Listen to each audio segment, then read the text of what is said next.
Greetings, all you schizophrenic androids out there, and welcome to The Inner Four Lights, a watch of Star Trek Picard Season 3. My name is Fletcher. About to say hello is Data.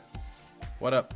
We're also the host of the Star Trek Deep Space Nine podcast, Undeclared Bajor, available on the Fletcher from the Deep YouTube channel, Apple Podcasts, or wherever you're listening to this. So if you like listening to us, and if you like Star Trek Deep Space Nine, and want to hear us talk about Star Trek Deep Space Nine, go check that out. Because I know this season of Picard, so many references to the Dominion War and all kinds of crazy stuff. You know you want to go back and check that out. So go on that journey and bring us along with you. But today, we're going to recap, discuss, and theorize about Star Trek Picard Season 3, Episode 7/Part 7, Dominion. Alternate title, Secret Origins, Werq. Yeah, okay. Not everything has to be a pun. This will be a full spoiler discussion, and by full spoiler, I mean anything I want to spoil, we're going to spoil. I think at this, we got to start putting, a blank space where we can, go back and record in. It's this episode we will be spoiling blank, blank, blank, blank, blank. This episode was written by Jane Maggs and directed by Deborah Kampmeier, who is the director of the 2016 film Split, not to be confused with the 2016 film Split that was directed by M. Night Shyamalan. Oh. So, I guess they both had that title at the same time, and neither one wanted to back down. Wow, okay. Episode summary, recap time. In an alternate opening scene written by me, Alton Soong tinkers away at android M510. He stands back to look at his work and says, something's missing. Ah, I know. He pulls out an isolinear chip out of his pocket, labeled Lore's Brain, and jams it into M510's head. Perfect. Now nothing can go wrong, says Soong. Present day. The Chintaka scrapyard. Someone ominously whistles Three Blind Mice while the Titan drifts silently among garbage and swirling nebulae. Yep, there's a lot of whistling of Three Blind Mice in this one.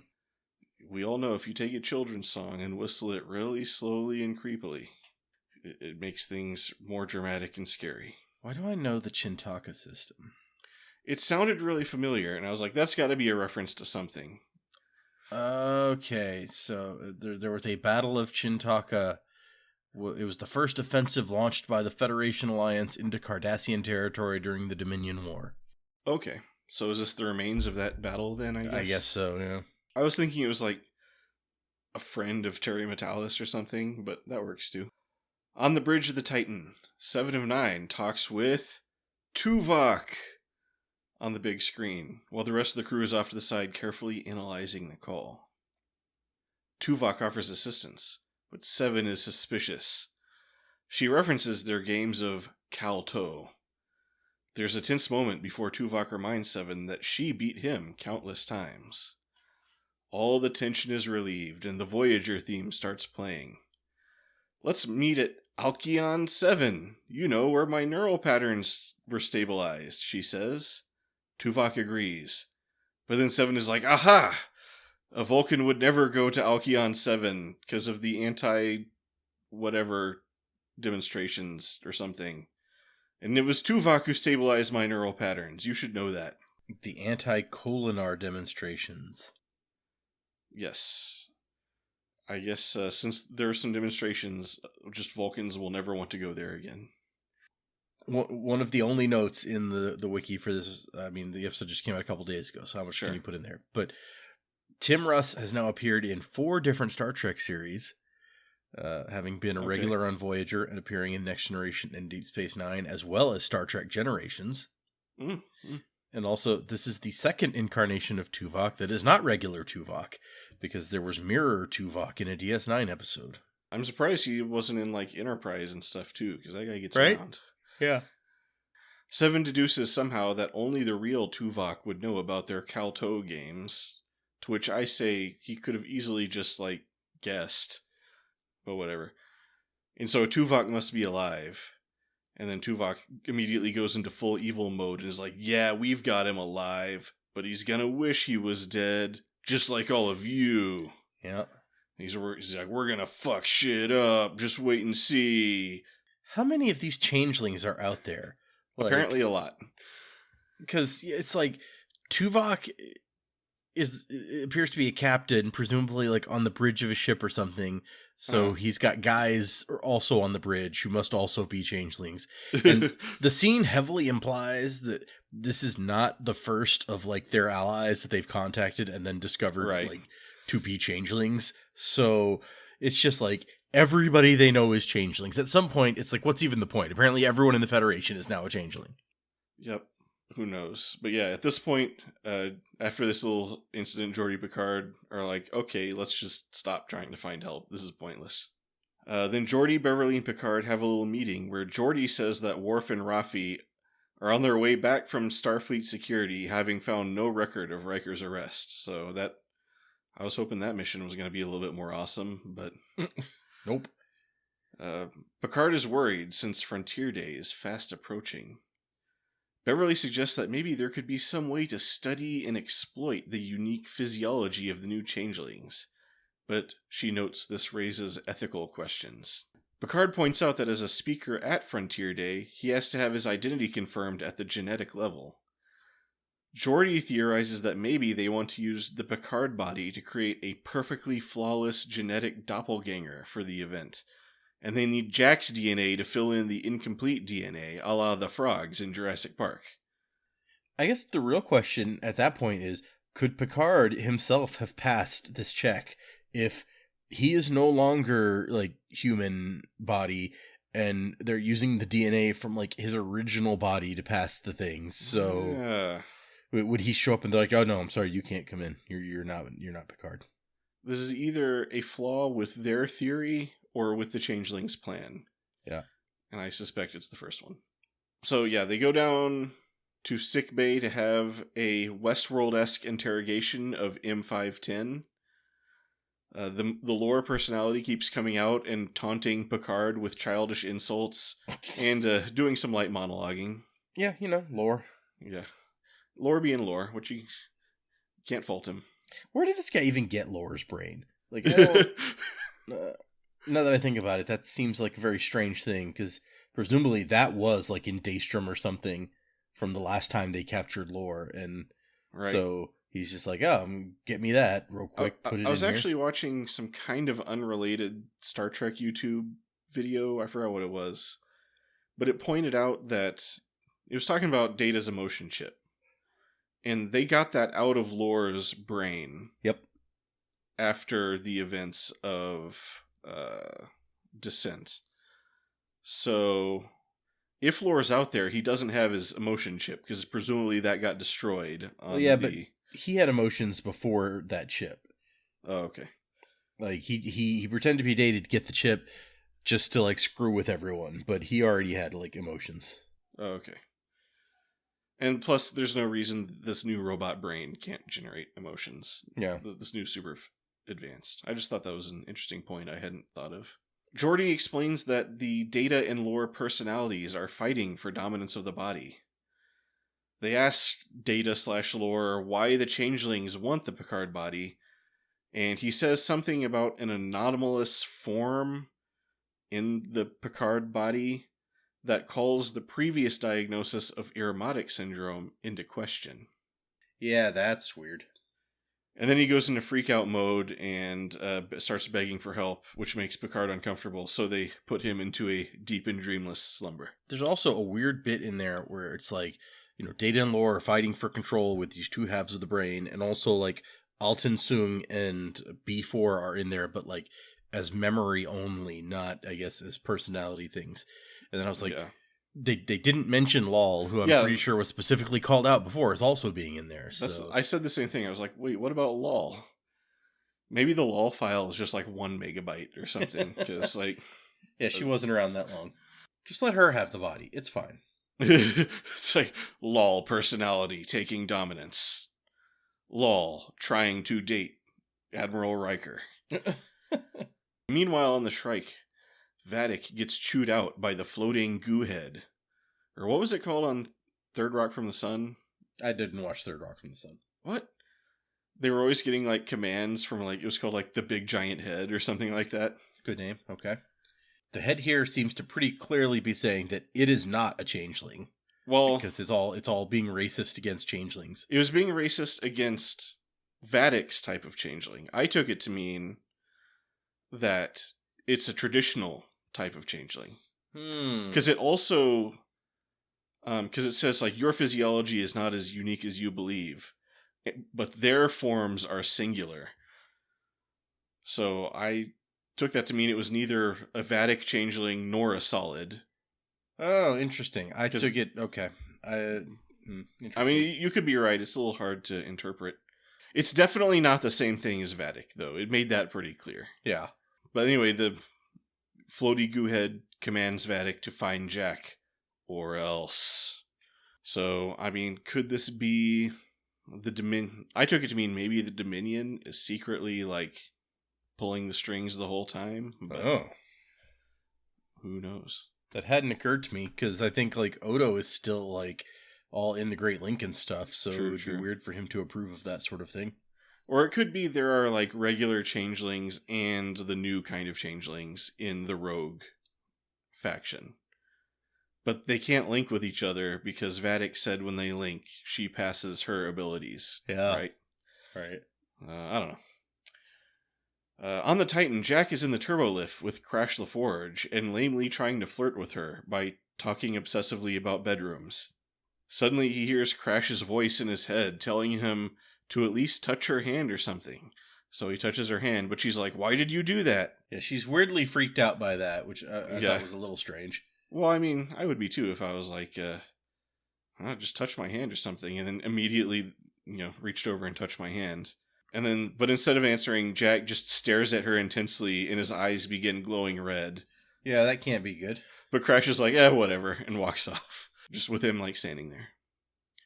Then Jack heads to the bridge where they receive Riker's compromise code from the Shrike, letting them know that Werq has Will prisoner.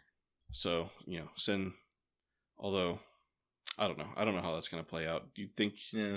Is he on the Shrike? Who knows? Anyway. Apparently the signal came from the Shrike, so I guess he must just be on the Shrike and some guards are keeping them there or something. I mean, yeah, she's apparently in the process of torturing him, so right. They got to be keeping him close. We don't know of any base or anything that they have they can go hang out at. So. Right. Yeah. All she said is like she doesn't think they're going to break. So not in time. Right. And then the head thing is like, geez, do I have to do everything? Just dismember one of them in front of the other one, and then it'll all be good.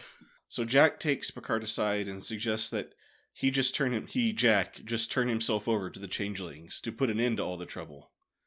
Which Picard's like, no, don't do that. And Jack's like, well, we're severely disadvantaged. I only like cheating when I'm doing it. And Picard is like, wait, maybe we have the advantage after all. Cut to open space, Alpha Quadrant. The Titan floats next to a destroyed Vulcan ship. The Shrike warps in. They examine the scene and determine that the Titan was disabled in a battle. Werq ignores warnings of a possible trap and puts together a boarding party and specifies no transporters, heaping more fuel on that transporter theory fire. They board the Titan, and lo and behold, it was a trap. After all. Who would have thought? And the changelings find themselves trapped in force fields. And then Werq claims she wants to take Jack to a better place, but it would be better to show than to tell. And what else is better to see with your own eyes? The Matrix. Could Werq be Morpheus this whole time? That would be a twist. Or, playing the role of Morpheus? No, actually Morpheus. Terry Metalis' tentacles just wrap even further. Jack and Crash wind up getting trapped between two force fields with like bad guys on either side. Geordi tries to beam them out, but something is interfering with the transporters. Bum bum bum. As he goes to a little side hall to investigate, the door closes behind them. Him and other LaForge daughter, Alondra. And then Lore peeks out the window at them. He's like, I am evil. Yeah, he's like, just to be clear, I am being Lore right now. And then he's like, Lore. So that we're all on the same page.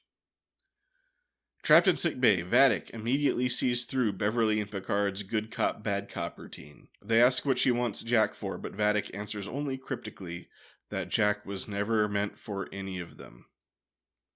Then she tells them her brutal origin story as an experiment/torture victim at the hands of a Starfleet scientist in Daystrom Station. Mm-hmm. Which I guess explains how she knows so much about what's in Daystrom Station or something. Yeah. And I gotta say, like, just shots of, like, goo getting burned and shocked and stuff have never been so horrifying. It was like, look at these flasks of yellow liquid boiling. And you're like, no, that's horrible. Then Beverly and Picard walk approximately 2 feet away from Werq to discuss privately what to do. Yeah, I was like, that. I'm sure she's not hearing any of that. Or she clearly is. You can, like, see it on her face. Yeah. Where they decide that this is going nowhere, and as long as Werq is alive, she's a threat.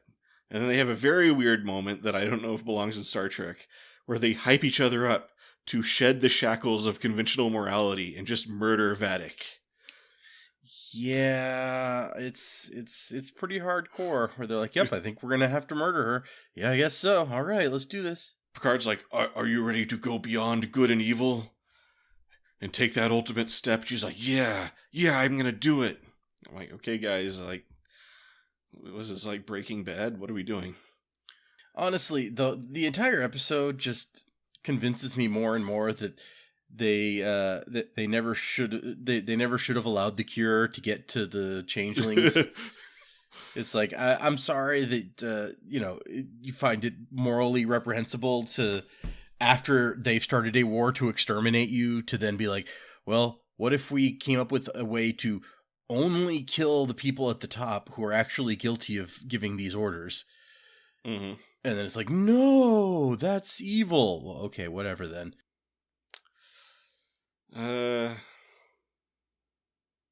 Yeah. Anyway, so yeah, as Lore gradually takes control of the ship, the force fields holding the bad guys drop. Picard and Beverly try to kill Werq as per plan, but they suck to an incredible degree, and Werq goos away. They really do. And once again, we're running into the weird thing with the phasers in this show. Yeah. Because sometimes, like, Jack points a phaser at one of these guys and he just disintegrates. And other times, like, Werq turns to goo, and I'm pretty sure they shoot the goo multiple times to no effect whatsoever. And also, like, Crash LaForge shoots one a bunch of times, right, and just, like, puts a bunch of holes in it, and then it gets back up. And then Captain Shaw comes and shoots a bunch of holes in him, and he gets right back up. And I was like, you guys need to get on the same page about how to use these phasers in a way that will kill these guys. Yeah. Although I'm not convinced that Beverly and Picard got even a single hit on the goo, but it was hard to tell from the angles that it was using, but it was like a giant pile of goose forming across the floor around them. If they were missing it from like 1 foot away, I would be very disappointed. Yeah. They needed man, what happened to the old good phasers? That, those good old reliable next gen phasers. Get those back. Exactly, yeah. So the fields separating Jack and Crash from the bad guys in the corridor drop, but for some reason a new one goes up, separating the two of them. So did Lore do that on purpose? Yeah, Lore's messing with them. Okay. He's playing. Luckily, Jack is able to go red-eye mode and sync up with Crash, enabling her to kill the guy she's fighting, or at least shoot him 1,000,000 times and knock him out temporarily. He somehow like takes control of her body and like fights for her. It's very strange. Yes. And like she was kind of doing the same moves he was doing, so well, that's what I'm saying. Like he like took control of her and he was like using his body to control hers or something. And it was like it was very strange. It was like he had a video game apparatus, or I don't know. Luckily, Geordi is able to defeat Lore with the power of friendship, which, take that, Crash, saying that your dad isn't good with friends. Data regains control of the body and the ship. Beverly is able to look up the records from Project Proteus somehow, which I'm not clear how she accessed those records. Once you know the name, then you got it. You just type in Project Proteus, and it's like, Project Proteus, top secret changeling torture. The way she said it, it sounds like they got all the Daystrom files, maybe through data. Okay, that would make sense. Okay. I'll allow it then. But she discovered that the changelings contain a radioactive isotope that they can trace. This enables them to trace the changelings as they take control of the ship. So Werq gets her way onto the bridge with Shaw, who is just not having a good time. She takes the captain's chair, goes on the intercom to deliver one of her evil speeches. Her goal, to bring Jack Crusher where he most belongs. Somewhere. Somewhere where he can truly learn who he truly is. The end.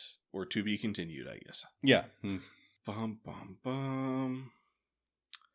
So, where does Jack belong?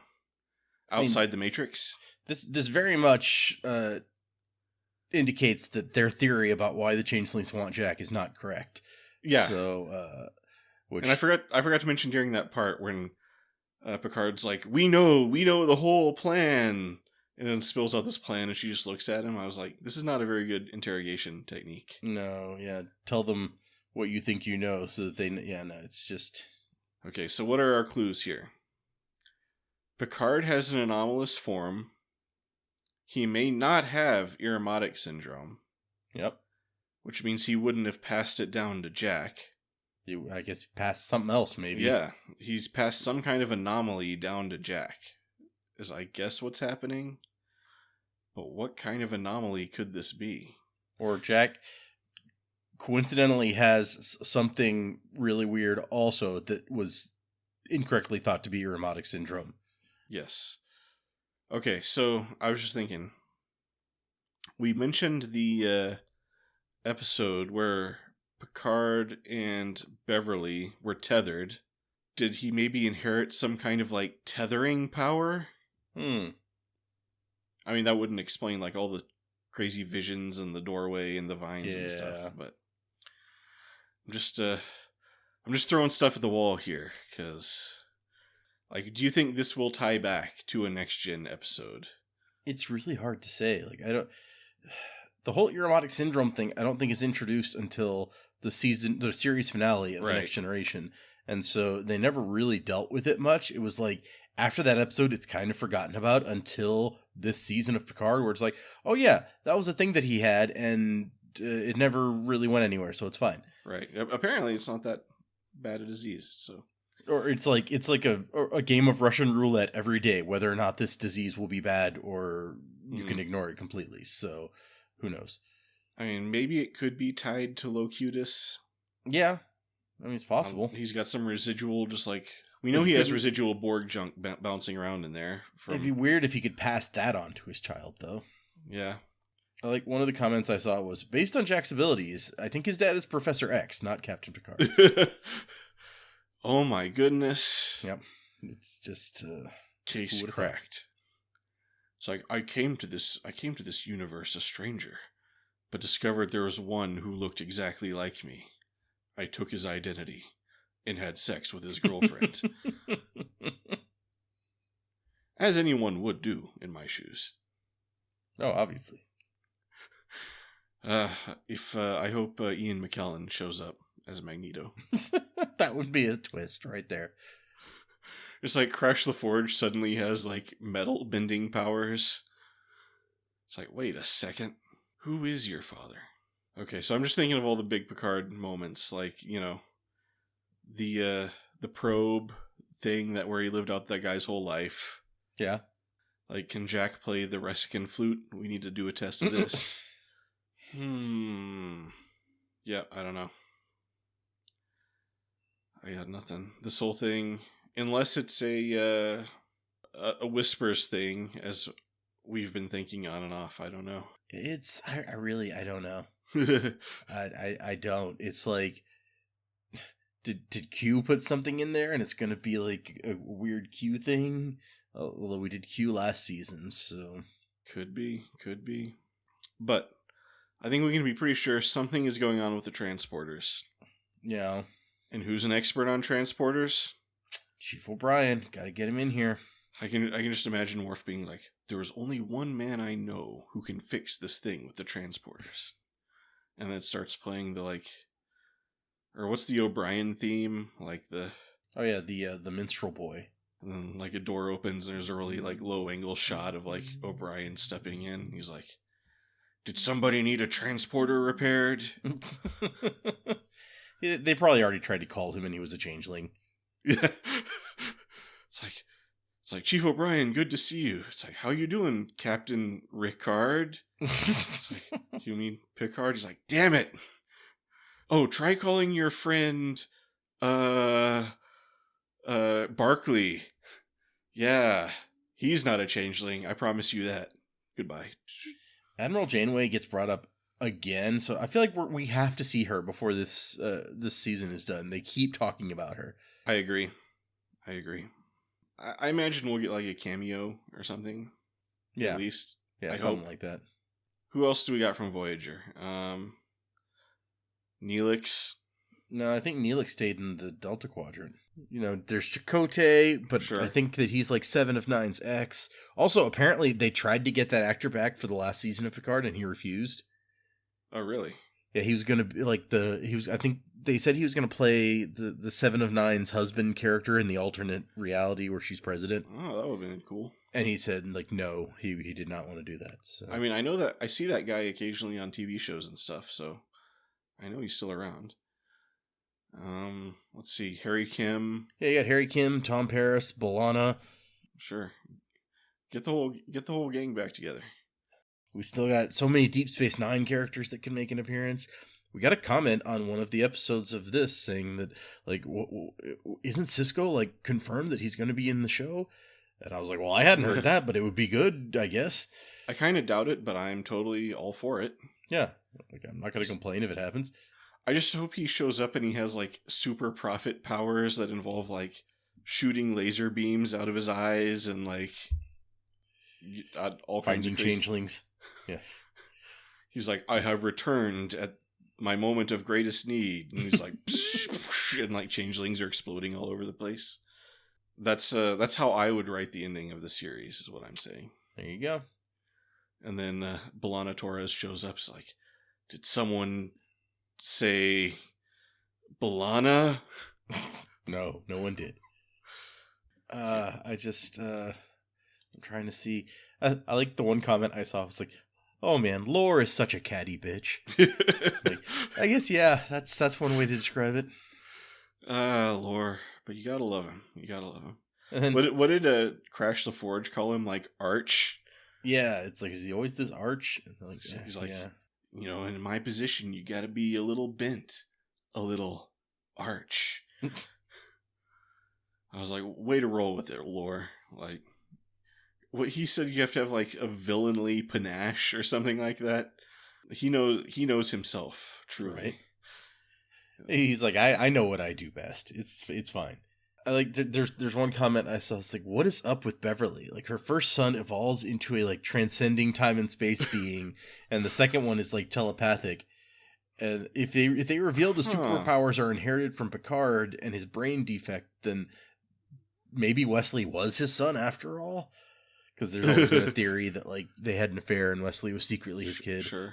And then I like one of the responses to like her popping out super beings left and right is like anaphasic ghost sex, not even once. She's like, having a son has made me rethink my entire like moral code. I'm like, you had a son and you were perfectly moral the whole time. Like, you had him. Did you just not like him? Or she raised him as a single mom for most of the time, and so when she got pregnant again, she's like, well, the only way I know how to do this is as a single mom, so I guess I will have to leave and never tell the father. Makes sense to me. Any other interesting chatter on like the Reddits or anything? No like good theories that I liked. I don't think. Somebody points out what I thought in the middle of the episode was like, should you really have left Data plugged into the ship during the middle of like this very important thing? That seemed like a bad plan. Although Data's still plugged into the ship, so yep, it seems like he should easily be able to like regain control of the ship because he has that big glowy cord coming out of his head. Yeah, but then, the second you regain control, Lore's like, it's mine after all. And Lore made it pretty clear that he wants to work with the changelings because the enemy of my enemy is my friend, or whatever. Or at least, well, in this instance, he's working with them because, like, he knows that they'll create some chaos that he can exploit to do something. I don't know. I guess his plan is like they'll create some chaos and then he'll be like, hey, I've been helping you. Can I come with you? And they'll be like, well, you're a solid no. And then shoot him in the head or something. I was thinking towards the end of the episode, what if they pulled a Moriarty on Werq and the whole boarding party went into a holodeck? That would actually be hilarious. But then the more I thought about it, just the less sense that makes. Nope, I'm sticking with it for the rest of the season. It's like it's all fake. The whole rest of the season and anything that comes after that until they address that. Yep, exactly. Is Werq's adventures in this holodeck, even stuff after she's dead. Okay. It's just I don't know that Shaw had anything super interesting in this episode, but I was kind of disappointed in him that he shoots the guy full of holes and he falls down. He's just like, yeah, that probably got him. And he moves on and gets jumped. Didn't he watch Zombieland confirm the kill? I mean, they're changelings. Like, come on. Yeah. Like, if you don't see them do that particular thing where they explode into a bunch of red mist. Or that other time when you guys shot one and it died but kept the form of Crash the Forge. Well, it turned into goo, then turned back into itself. Yeah. So it's like these are the two ways that you can know a changeling is dead. If it just falls down, it's not dead. We need to have a conference where we go over this. I don't know, what do you think about this Jack-Sydney relationship they seem to be trying to set up? I have no strong feelings one way or the other. Much like a resident of the neutral planet. It's a little weird, I feel like, to be introducing this romance at this point in the story. Where Jack's like, we're being hunted by like rogue changelings, but maybe I can get a little action while we're doing this. Well, I love what he's saying where he's like, hey, what's your room like? And it's like, oh, I'm an ensign or whatever, so I don't get a very nice room. And he's like, well, there's so many empty rooms on this ship. I found so he just wandered around and took whatever room he felt like. Why not? Captain Shaw. This one's probably not getting used.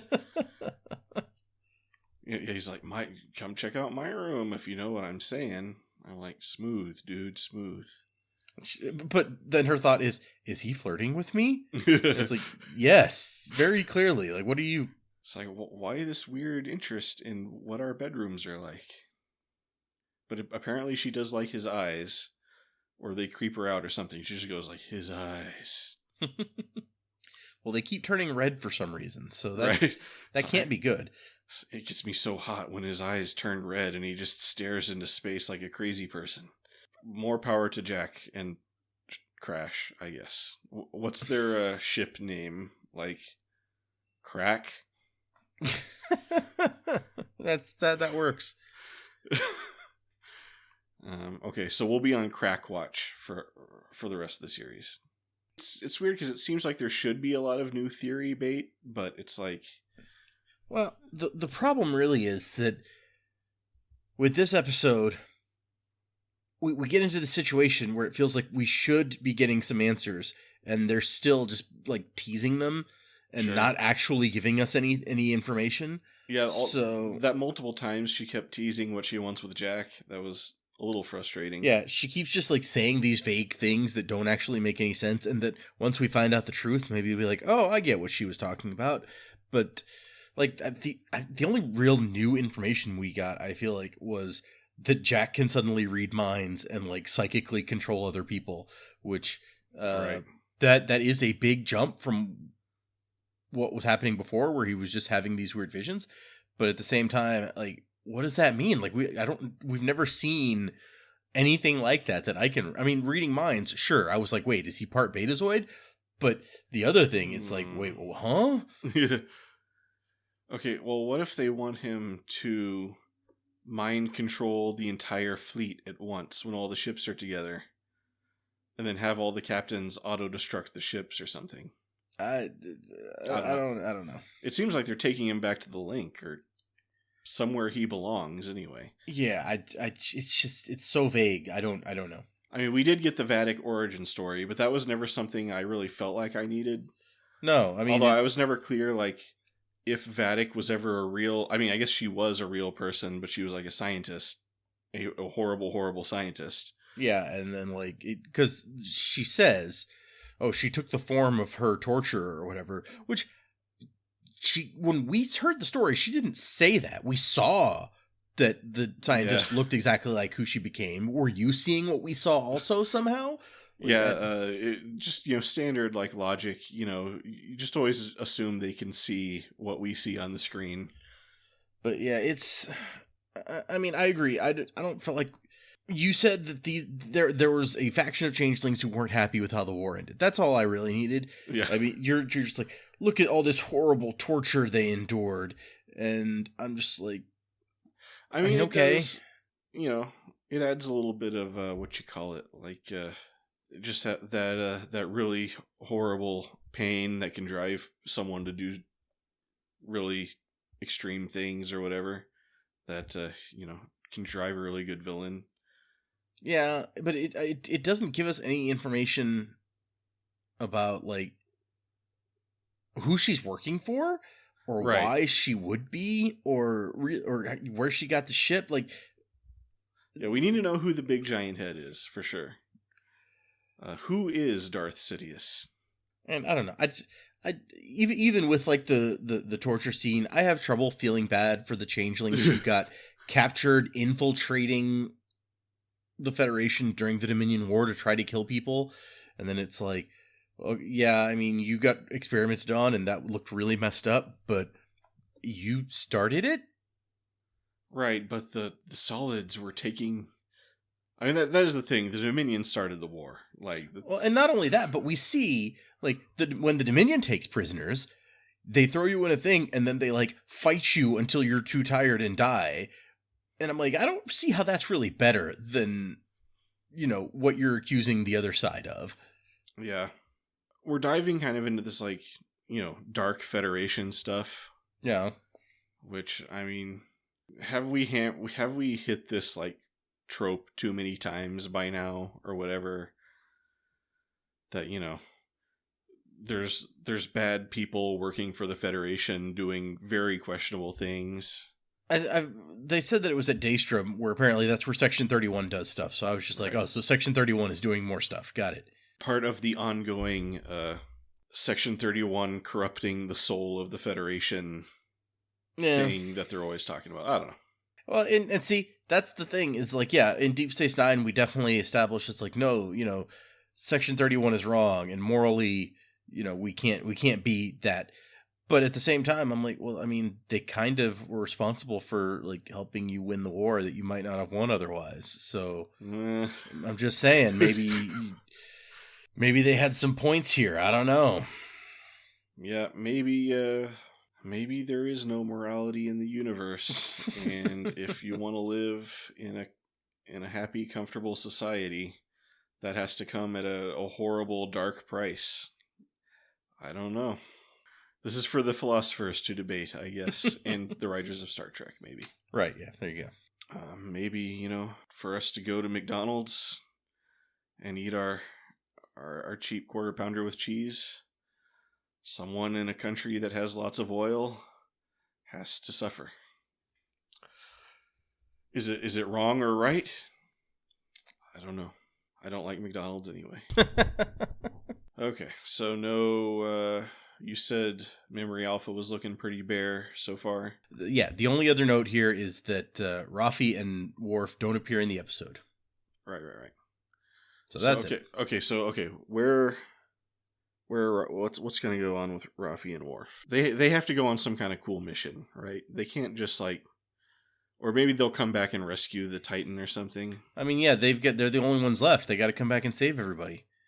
Maybe they'll bring Chief O'Brien with them. Look who we found. Yeah, we just ran into this guy out there. It's our friend, Tuvok. No! I do like that Tuvok has apparently been in Starfleet for like 200 years or something at this point, and he's still just a captain. Did they say that he was that old in Voyager? He served on the Enterprise B. Like, we saw him. Oh, was that actually Tuvok? Yeah, and actually, he also... They established in Voyager that he served on the Excelsior with Sulu, under Sulu as captain. Huh. So, he's been around for a while. Dude's, that's what you call a career man right there. Yeah, 100%. And then, I mean, at the beginning of Voyager, he was like undercover in the Maquis or whatever. So he's, right. He's gotten around. He's done some stuff. Yep, totally. Let's see. And I'm looking up Tuvok now to see what he's been up to. He was born in 2264. And what's the year on this show? It's like 2502 or 2402. So yeah, okay. He's like 130 something years old. He graduated from Starfleet Academy in 2293. So okay. Yeah, he's been in Starfleet for, that makes it 108 years or 109 years, somewhere around there. Nice. Good going, Tuvok. Good going. Oh, okay, so apparently I forgot this part of Voyager. After the Excelsior's 3-year mission in the Beta Quadrant, Tuvok resigned his commission on account of his dealings with humans. His experiences on the Excelsior were not pleasant. Humans, in Tuvok's view, believe that everyone in the galaxy should be like them, that all should share their sense of humor and their human values. So he retired for a while. I mean, Vulcans are always going on about logic, but yeah. So so he left, got a job in the private sector or something, and then came back. Yeah, he was. He taught archery science for several years at the Vulcan Institute for the Defensive Arts. Okay. So I realized my heart wasn't in it anymore. I really wanted to archery. When it occurred to me that archery has been out of date since the phaser was invented. He only came back to Starfleet in 2349. So okay, yeah, that was a long break then. Yeah, he spent a good while out of like 40 years or something of that out of Starfleet. So okay, maybe that makes more sense then. Okay. This is the Tuvok knowledge hour. Yeah, I hope everyone enjoyed that drop in knowledge about a character who didn't actually appear in the episode, but we thought for a second did. I mean, maybe there's hope. Maybe Tuvok can escape from his captors and tear shit up. Who knows?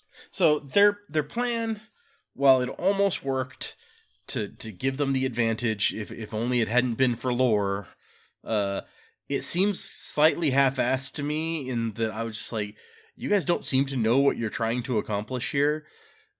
Yeah, it was like... Because, like, when they were like, we just have to execute Werq in cold blood, I was like, do you even know about the thing going on with lore? Or are you just like... Yeah, I mean, I guess they don't know that Werq has a boss, so they're not aware that will not solve their problem. But, yeah. But, yeah, I don't know. So, I got into that because I was like, overall, I guess the episode feels like it advances the plot in that Werq took over their ship, and so things got way worse. Right. But at least we seem to be done with the chase portion of the proceedings, at least on the Titan. Maybe they'll all escape, and that's when they'll need to go and use some of those ships from the museum. Oh yeah, But I don't know, it felt like we're kind of going in circles a little bit this episode. Like, I don't know what we're trying to do exactly. We reveal a little bit about Jack, but not much more. So it's just like we kind of advance things, but it almost felt like a filler episode in some ways. I mean, I read somewhere someone said that episode 7. It's like this was like several episodes ago because people had like watched the whole series already. Like critics had watched the whole series. Yeah, and apparently critics had said that like episode 7 is like a little bit slow, but then like the last 3 really pick up or something. So I mean, I can believe that, but just overall, I'm still feeling positive about this season. So definitely some interesting stuff going on. It's been a really fun adventure overall so far. Yeah, looking forward to see how they wrap this stuff up because I mean we've actually just added more that needs to be wrapped up in like bringing in the data lore issue that has suddenly popped up. Yeah. So it's just one more thing that we're gonna have to fix before we get to the end of the season. I mean, I was thinking, it's like, what episode was it when they were like falling into the birth canal of the nebula or whatever at the end of the episode? And it was was that like episode 3 or something? That was like, it was like, oh, we're at the absolute low point. Now it feels like we're at the absolute low point again. So it's like now they have to bounce us back really awesomely again. Yep. We got time to bounce. It's all good. We will see. I actually, hold on. I want to see if they released the title of the next episode yet, and I do not see that they did. So. Oh, that's good. That's a good question. Yeah, they usually it gets revealed. Apparently, from what I can tell, because it pops up in the wiki articles, it's like this episode title got revealed by Will Wheaton on the whatever his the Ready Room or whatever his like post show thingy is called. The next episode, it looks like, is called Surrender. Announced March 30th, publicly revealed by Will Wheaton on the Ready Room for the episode Dominion. I saw a random thing pop up on my newsfeed that was like, LeVar Burton endorses potential Picard spinoff, Star Trek Legacy. Does it have any more details about what that would entail? Or? I actually didn't look at it until just now when we were talking about the episode, so hold on, let's see. LeVar Burton and Mika Burton appeared on The View this morning to discuss Picard and its potential future. While the third season is set to be the last, fans are clamoring for a spin-off following the new characters who've been introduced over the past 6 episodes. Sure. A former Picard and Next Generation cast member herself, host Whoopi Goldberg, brought up the possibility of a legacy spin-off featuring members of both casts, asking the Burtons if they would be interested in coming back for more, to which they both replied with a resounding yes. Nice. I mean, I don't know if I necessarily like the legacy focus, because I think I would like to start focusing on like new stuff and new characters and new adventures. Yeah. If we continue like in this timeline of the world. Yeah, it's like Star Wars doesn't have to be about Skywalkers. Right, exactly. It's like we don't have to find out that like someone was someone's grandfather all the time or whatever.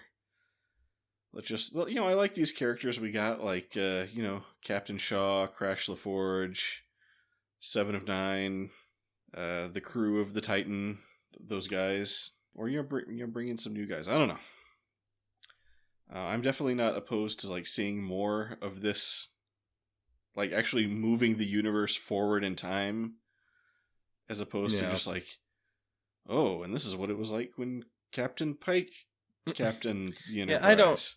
I'm real tired of going backwards and having like rehashes of stuff we've already seen, or it's like let's pull in more of the past. I'm like, I don't feel like that's what Star Trek is about. It's not about like chasing your tail and going and rehashing the things that we've already seen. It's about like what's next, what's over the next horizon. That's the way they were always doing it in the Next Gen era. It was like we had the Next Generation. And then, okay, how do we, like, expand that world? We got Deep Space Nine, we got Voyager. We're exploring other areas of our galaxy and doing new things that we haven't done before. And I know from, I haven't watched Discovery, but from what I've heard, Discovery, like, goes way into the future. So maybe that's a good thing. But I've also heard there's a lot of really annoying, like, stuff in that show. Like, setups that have really unsatisfying payoffs and stuff like that. Good. That's what you want. Yep. I don't know if I ever want to go watch that, but maybe someday. I think this article towards the end is like, Jonathan Frakes has also shown interest in a spin-off series, with Riker making occasional appearances as a mentor. And I'm like, I feel like Jonathan Frakes is just like, work? Yeah, I want some work. Yeah. It's like, Jonathan Frakes, put him in that Riker. A show, okay, I just thought, I don't know why this just occurred to me, but I think the show that I want to see is Guinan Prohibition, detailing what happened to the 10 Forward bar when Prohibition hit. There you go. How she became a speakeasy. Yeah, like a rum runner, and she makes friends with Al Capone or something. Yeah, exactly. Or whatever was going on in Los Angeles back then. Yeah. They need to cross over with like Boardwalk Empire, and right. It'll be great. So we need to get some of that good rum from Atlantic City. It's like, yeah, exactly. But Atlantic City is like 3,000 miles away. Like, there's got to be people making it closer. It's like, I mean, there's people making rum in Mexico, like just down the road. Let's go there. It's like, no. I have a plan for an empire. What is this? This is an article from May of 2011 about LeVar Burton. LeVar Burton will voice Barclay in a backdoor pilot or backdoor spinoff of Nancy Drew. I guess not Barclay, who I immediately thought of as just someone else named Barclay. Okay. Backdoor spinoff. Is there a Nancy Drew show? I guess. Or I guess. Hold on.